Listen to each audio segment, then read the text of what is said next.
Study with Divya online classes में आप सभी का स्वागत है। NTA net exam 2021 question bank भाग 4 लेकर आपके सामने उपस्थित हूँ। तो आइए अपने प्रश्न की तरफ चलते हैं। इतिहास से संबंधित 20 प्रश्नों की श्रृंखला है। तो आज का मेरा पहला प्रश्न है, सिंधु घाटी के लोगों को किस खेल की जानकारी नहीं थी? जिसके 4 ऑप्शन हैं। रथ दौड़, बी है पासे का खेल, सी है पोलो और डी है घुड़सवारी। तो इसका जो राइट आंसर है वो है पासे का खेल। पासे के खेल की जानकारी सिंधु घाटी सभ्यता के लोगों को थी। सिंधु घाटी सभ्यता के लोग मनोरंजन के लिए पासे का खेल, नृत्य, शिकार, पशुओं की लड़ाई आदि जैसे संसाधनों का प्रयोग करते थे। धार्मिक उत्सव भी एक समय समय पर ये धूमधाम से मनाते थे और अपने उत्सव को और अधिक मनोरंजन करने के लिए ये जो है पासे के खेल भी खेला करते थे। तो इस प्रकार इसका राइट आंसर हो जाएगा पासे का खेल। दूसरा प्रश्न है, चचनामा सिंध का इतिहास है और मूल रूप से किस भाषा में लिखा गया है? जिसके 4 ऑप्शन है। फारसी भाषा, हेबू भाषा, अरबी भाषा और संस्कृत भाषा। तो इसका जो राइट आंसर है वो है अरबी भाषा। चचनामा जो है अरबी भाषा में लिखा गया है और यह मुख्यतः सिंध के इतिहास से संबंधित है, जो अरबों के सिंध विजय का वृत्तांत प्रस्तुत करता है। इसकी रचना अली अहमद ने की थी। ऐसा जाना जाता है कि अरबी लेखक अलबरूनी की पुस्तक तहकीके हिंद, जो कि जिसको हिंदी भाषा में कहते हैं भारत की खोज, आज भी इतिहासकारों के लिए एक महत्वपूर्ण ग्रंथ है। इसके बाद हमारा तीसरा क्वेश्चन है, नेहरू महालानोबिस युक्ति किस कौशल से संबंधित है? तो इसके 4 ऑप्शन दिए हुए हैं। राष्ट्रीय योजना समिति, मुंबई या बम्बई योजना, प्रथम पंचवर्षीय योजना और डी है द्वितीय पंचवर्षीय योजना। तो नेहरू महालानोबिस युक्ति कौशल जो है ये है द्वितीय पंचवर्षीय योजना से संबंधित है। द्वितीय पंचवर्षीय योजना का कार्यकाल जो है 1956 से 1961 था। इस योजना का उपनाम भौतिकवादी योजना था और इस योजना में प्रति व्यक्ति आय में 20% की वृद्धि की गई थी। इस प्रकार इसका राइट आंसर ऑप्शन डी हो जाएगा। चौथा क्वेश्चन है, नीचे 2 वक्तव्य दिए गए हैं, एक को अभिकथन ए और दूसरे को कारण आर कहा गया है।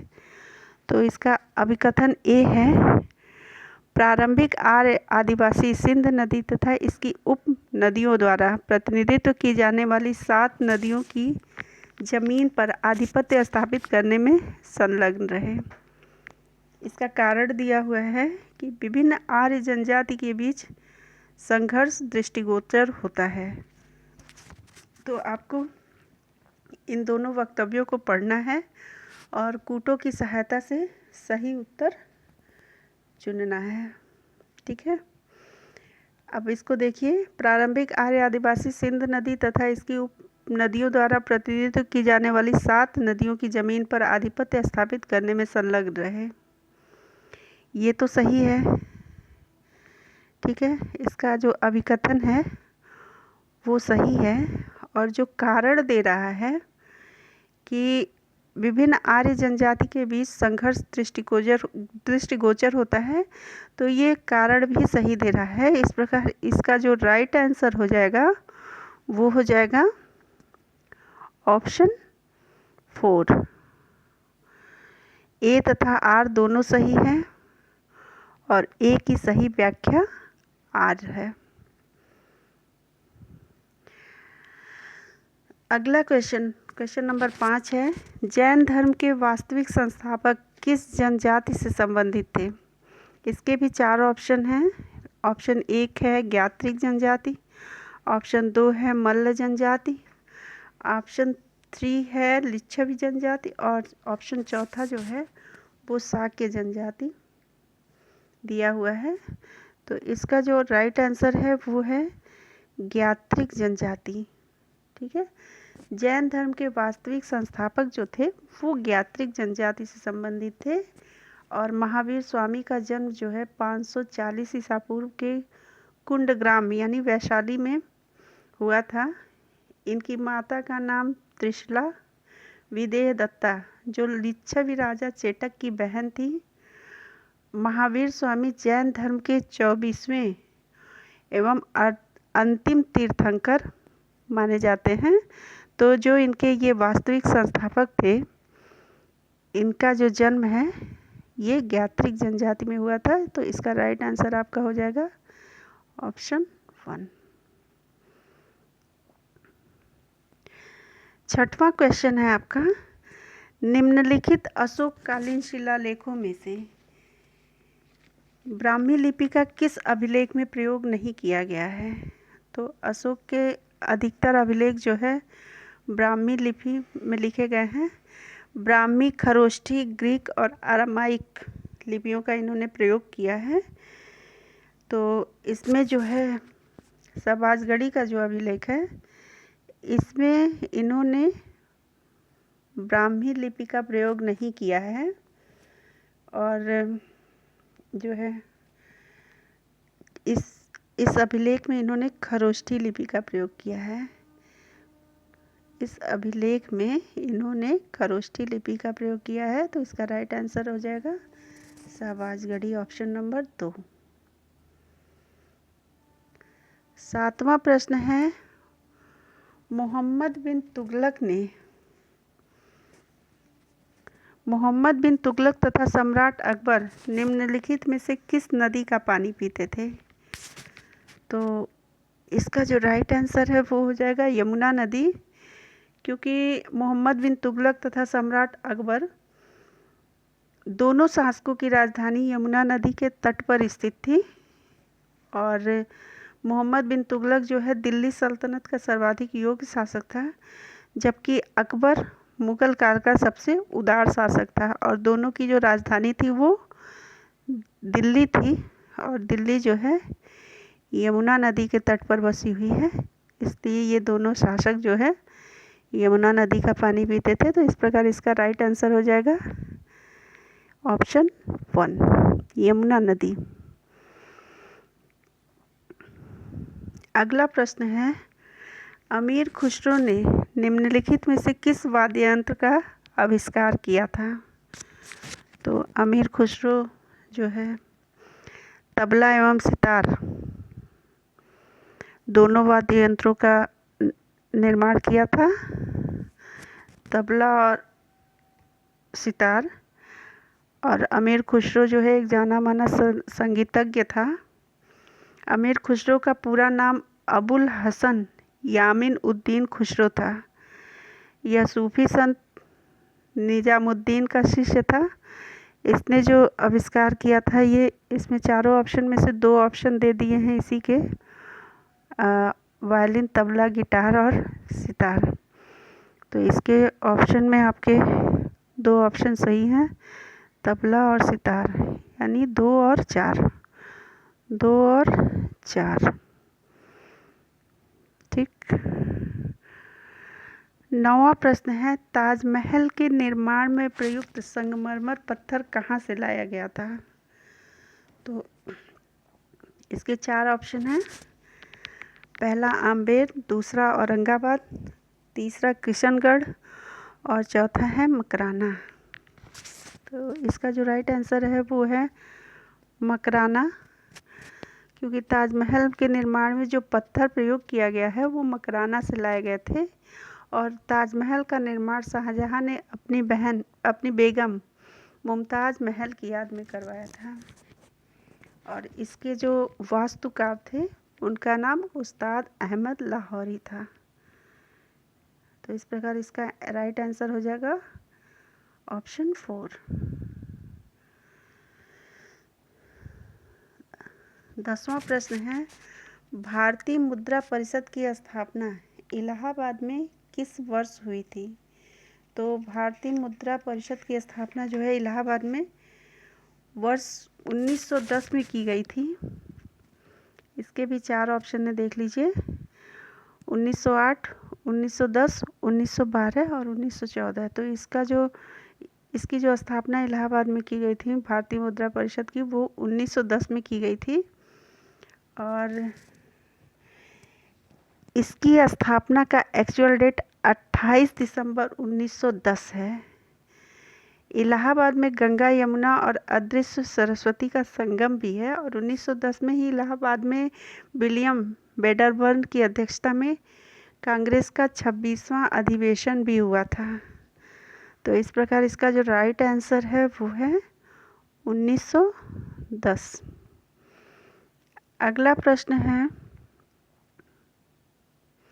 निम्नलिखित में से कौन दस्तक जारी करता था? तो दस्तक मतलब होता है एक आज्ञा पत्र। कौन जारी करता था? इसके 4 ऑप्शन दिए गए हैं। मुगल सम्राट, बंगाल नवाब, फोर्ट विलियम का गवर्नर या बंगाल का दीवान। तो व्यापारिक आज्ञा पत्र जो है यह बंगाल का नवाब जारी करता था। और हुंडी शब्द आता है। हुंडी एक प्रकार की साख पत्र होती थी जिसका भुगतान निश्चित समय के छूट के बाद किया जाता था। और दस्तक जो है एक व्यापारिक आज्ञा पत्र होता था जो कि व्यापार करने के लिए बंगाल के नवाब द्वारा व्यापारियों के लिए जारी किया जाता था। तो इस प्रकार इसका राइट आंसर हो जाएगा बंगाल का नवाब। प्रश्न संख्या 12,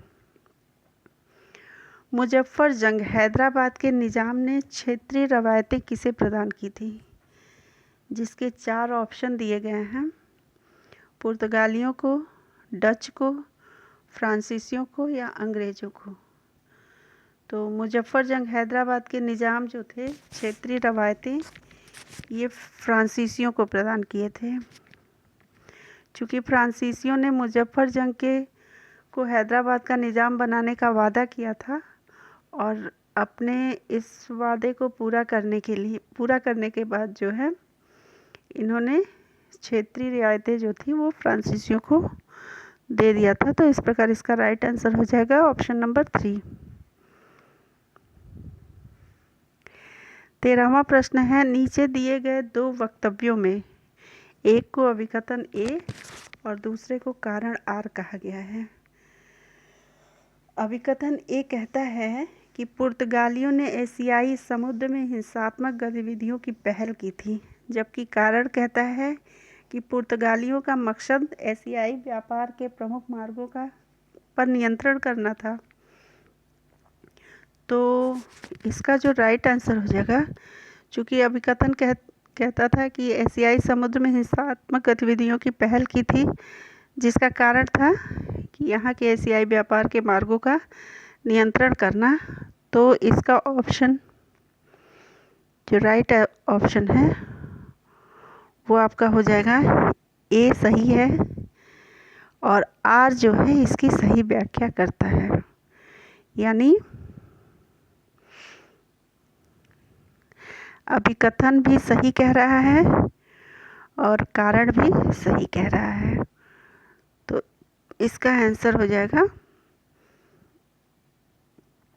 ए तथा आर दोनों सही है तथा आर जो है ए की सही व्याख्या करता है। 14वां प्रश्न है, नीचे 2 वक्तव्य दिए गए हैं, एक को अभिकथन ए तथा दूसरे को कारण कहा गया है। अभिकथन कहता है कि भारतीय राष्ट्रवाद के विकास में पाश्चात्य शिक्षा की महत्वपूर्ण भूमिका थी, जबकि कारण कहता है कि पाश्चात्य शिक्षा ने इसके विकास के लिए सहायक एक समालोचनात्मक वार्तालाप का सृजन किया था। तो इसका जो राइट आंसर हो जाएगा, भारतीय राष्ट्रवाद के विकास में पाश्चात्य शिक्षा की महत्वपूर्ण भूमिका थी, ये सही है। पाश्चात्य शिक्षा ने इसके विकास के लिए सहायक एक समालोचनात्मक वार्तालाप का सृजन किया था। ये सही तो है, परंतु ये सही व्याख्या नहीं है।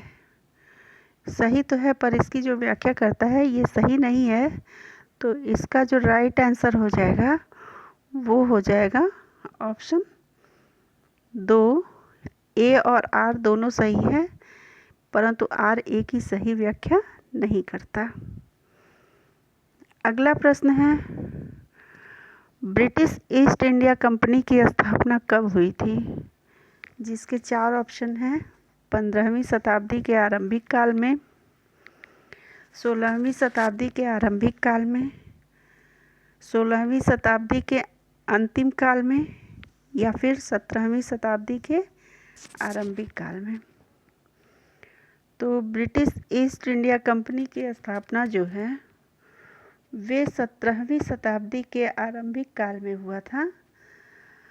Merchant of trading into the east Indies के नाम से ईस्ट इंडिया कंपनी की स्थापना हुई थी और कंपनी के मालिकों में तत्कालीन जो उस समय महारानी थी एलिजाबेथ टेलर, वो भी शामिल थी। तो ब्रिटिश ईस्ट इंडिया कंपनी जो है भारत में 17वीं शताब्दी के आरंभिक काल में आया था। इस प्रकार इसका राइट आंसर हो जाएगा ऑप्शन नंबर 4।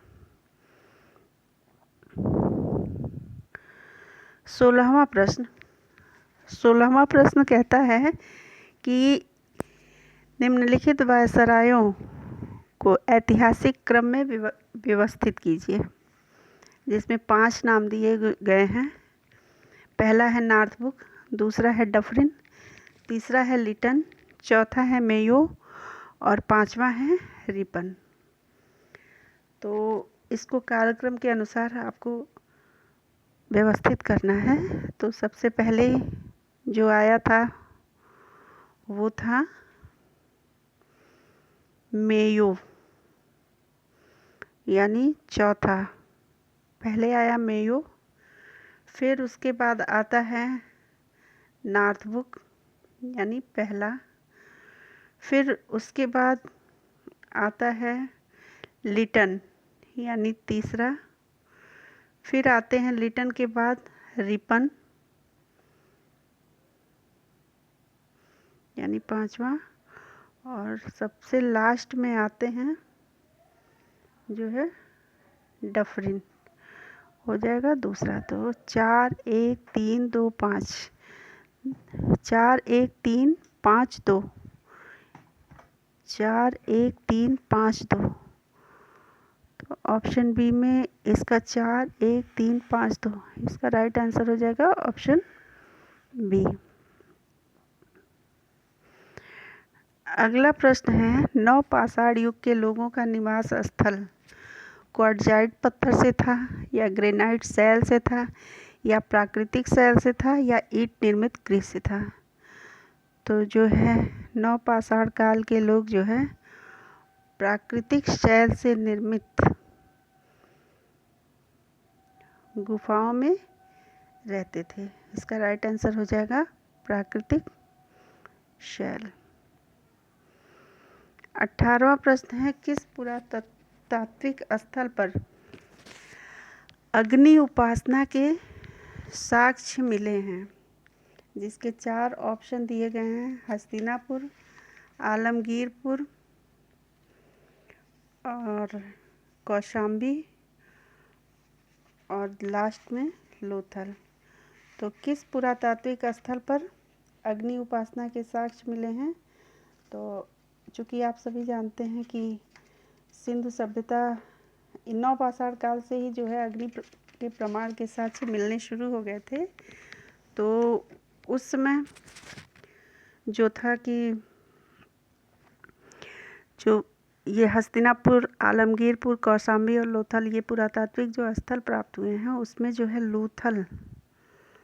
लोथल और कालीबंगन से अग्नि के प्रमाण के साक्ष्य मिले। हालांकि कालीबंगन का नाम नहीं दिया गया है। तो इसका जो राइट आंसर हो जाएगा वो हो जाएगा लोथल, ऑप्शन नंबर 4। 19वां प्रश्न है, निम्न में से किसने मद्रास में रैयतवाड़ी बंदोबस्त प्रारंभ किया था, जिसके 4 ऑप्शन दिए गए हैं। Thomas Munro, Alexander Read, Mount Stuart Elphinstone और हेनरी डुंडस। तो इसका जो राइट आंसर है वो है टॉमस मुनरो। टॉमस मुनरो जो है 1820 से 27 ईस्वी तक मद्रास का गवर्नर रहा और इसी ने मद्रास में रैयतवाड़ी व्यवस्था का प्रारंभ किया था।